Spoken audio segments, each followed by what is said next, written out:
Good morning students. आज हम कविता पढ़ेंगे मेघ आए।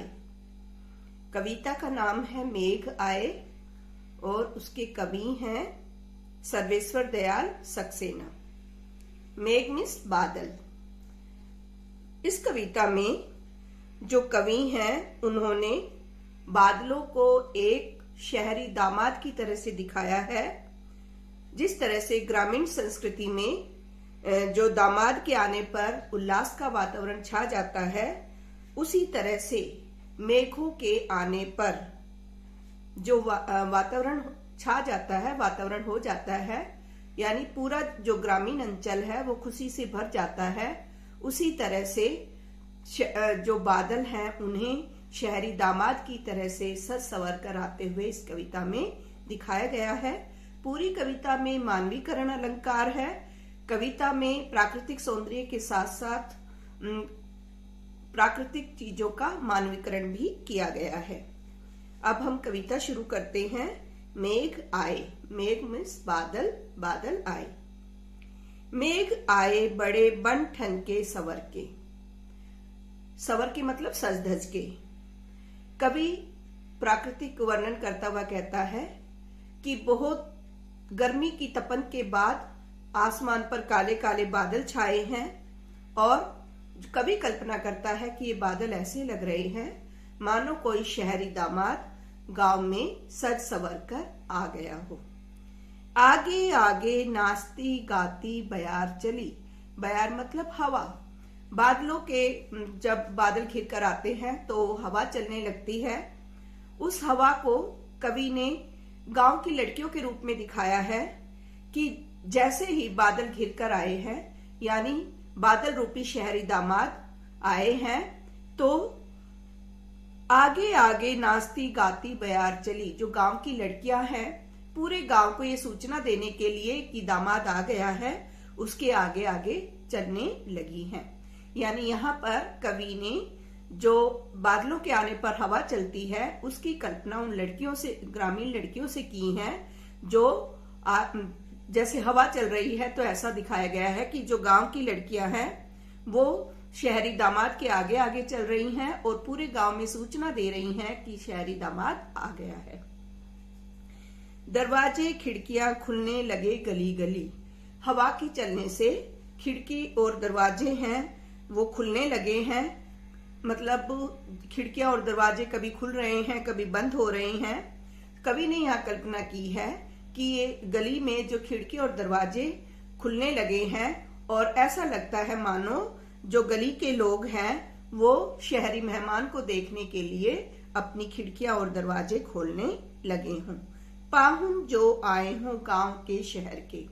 ऐसा लग रहा है बादलों को घिर कर आया देखकर कि मानो पाहुन मतलब मेहमान, कोई मेहमान शहर से गांव में आया है। मेघ आए बड़े बन ठन के सवर के।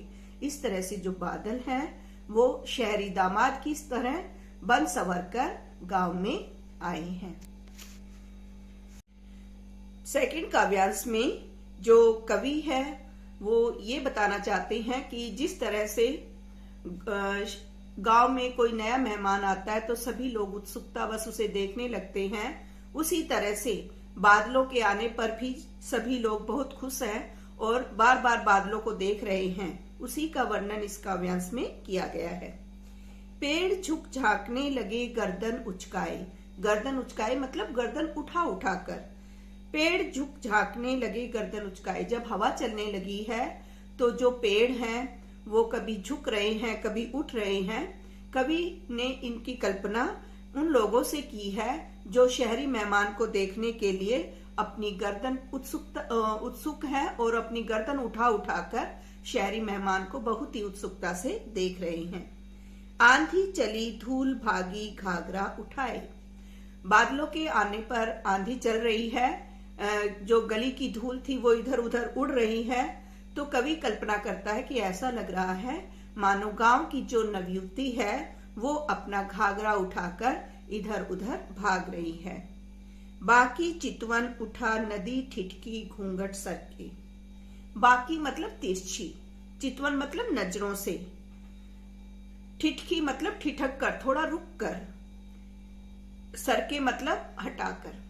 इसमें जो इस पंक्ति में नदी को एक नववधू के रूप में दिखाया गया है। जब गांव में कोई आता है तो जो गांव की नववधुएं होती हैं वो थोड़ा सा घूंघट सरकाकर उसे तिरछी नजरों से बहुत ही उत्सुकता से देखती हैं। उसी का वर्णन इसमें कवि ने किया है। बाकी चितवन उठा नदी ठिठकी घूंघट सरके। नदी रूपी जो नववधु है वो भी ठिठक कर यानी थोड़ा रुक कर शहरी दामाद रूपी बादल को देखने लगी है। उसने अपना थोड़ा सा घूंघट सरकाया है और तिरछी नजरों से बादल रूपी मेहमान को देख रही है। मेघ आए बड़े बन ठन के संवर के। इस तरह से जो बादल हैं बन संवर कर एक शहरी दामाद की तरह आए हैं। तीसरे काव्यांश में शहरी दामाद के आने पर, जैसे गांव में कोई दामाद आता है तो पहले उसका स्वागत किया जाता है। उस स्वागत कैसे किया जाता है उसी का वर्णन इस काव्यांश में किया गया है। बूढ़े पीपल ने आगे बढ़कर जुहार की। जब बादल घिरकर आए हैं, हवा चल रही है, तो जो पुराना पीपल का पेड़ है वो भी हिल रहा है। इसमें पुराने पीपल के पेड़ को एक बुजुर्ग के रूप में दिखाया गया है, बुजुर्ग के रूप में उसका मानवीकरण किया गया है।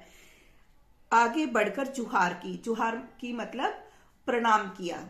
जैसे शहरी दामाद के आने पर जो घर के बुजुर्ग होते हैं उसका स्वागत करते हैं, उसी तरह से बूढ़े यानी पुराने पीपल रूपी बुजुर्ग ने आगे बढ़कर मेघ रूपी शहरी मेहमान का स्वागत किया। बरस बाद सुध लीनी। बरस मतलब वर्ष के बाद, सुधी मतलब याद, लीनी मतलब आई। सुधी मतलब शुद्ध, लीनी मतलब ली यानी याद आई। कहने का मतलब ये है कि जो बरसात है वो साल बाद आती है, यानी बादल साल बाद घिरकर आए हैं, तो उसी का वर्णन इसमें किया गया है। बरस बाद सुधी लीनी बोली अकुलाई लता ओट हो किवार के। अकुलाई मतलब व्याकुल, लता मतलब बेल, किवार मतलब दरवाजे, ओट मतलब पीछे। तो इस तरह से हम नीचे से इस पंक्ति का अर्थ लेंगे। बोली अकुलाई लता ओट हो किवाड़ के। जो व्याकुल बेल थी, जो अभी पानी न मिलने के कारण सूख गई थी, बहुत ही व्याकुल हो गई थी, इसमें जो बेल है उसे एक नवविवाहिता के रूप में दिखाया गया है, जो बादल को उल्हाना दे रही है, उपालम दे रही है और कह रही है, बोली अकुलाई लता ओट हो किवाड़ के। व्याकुल जो लता रूपी नवयुवती है दरवाजे की ओट में, दरवाजे के पीछे खड़ी होकर उल्हाना दे रही है, बरस बाद सुधिलीनी की तुम्हें हमारी साल भर बाद याद आई है। कहने का मतलब है कि तुम साल भर बाद आए हो। हर्षाया ताल लाया पानी परात भर के। और इस तरह से हर्षाया मतलब खुशी से भरा हुआ जो तालाब है वो भी ऐसा लग रहा है मानो परात में पानी भर के शहरी दामाद के पैर धोने के लिए लाया है। मेघ आए बड़े बन ठन के संवर के। इस तरह से जो बादल हैं वो शहरी मेहमान की तरह से बन संवर कर आ गए हैं।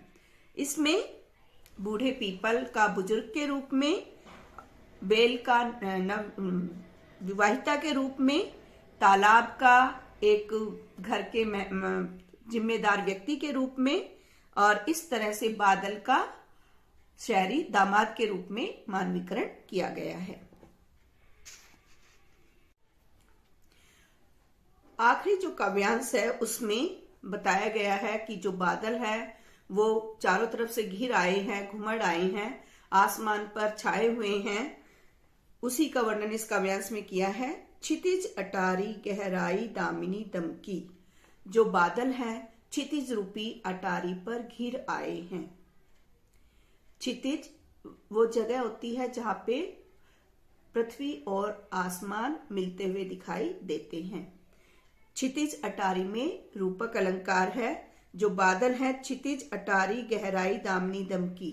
जो बादल है क्षितिज रूपी अटारी पर घिर आए हैं।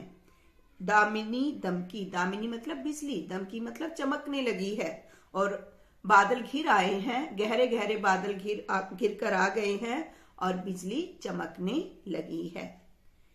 क्षमा करो गांठ खुल गई अब भरम की।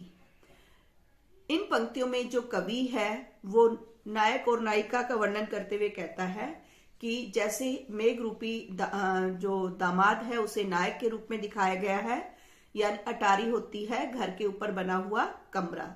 जो मेघ रूपी दामाद है वो अटारी यानी घर के ऊपर बने हुए कमरे में आ गया है, बिजली चमकने लगी है और नायक नायिका एक दूसरे को शिकायत कर रहे हैं। क्षमा करो गांठ खुल गई अब भरम की।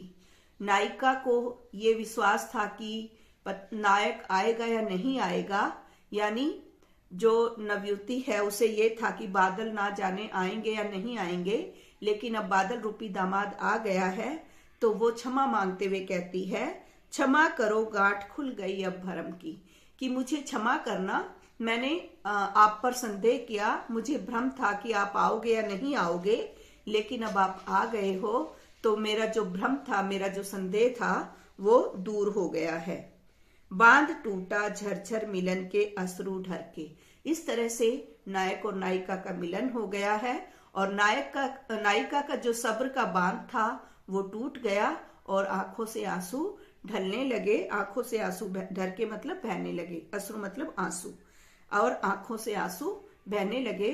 और इस तरह से जो बादल अब तक घिरकर आसमान में छा रहे थे वो भी अब झड़ी लगाकर बरसने लगे हैं।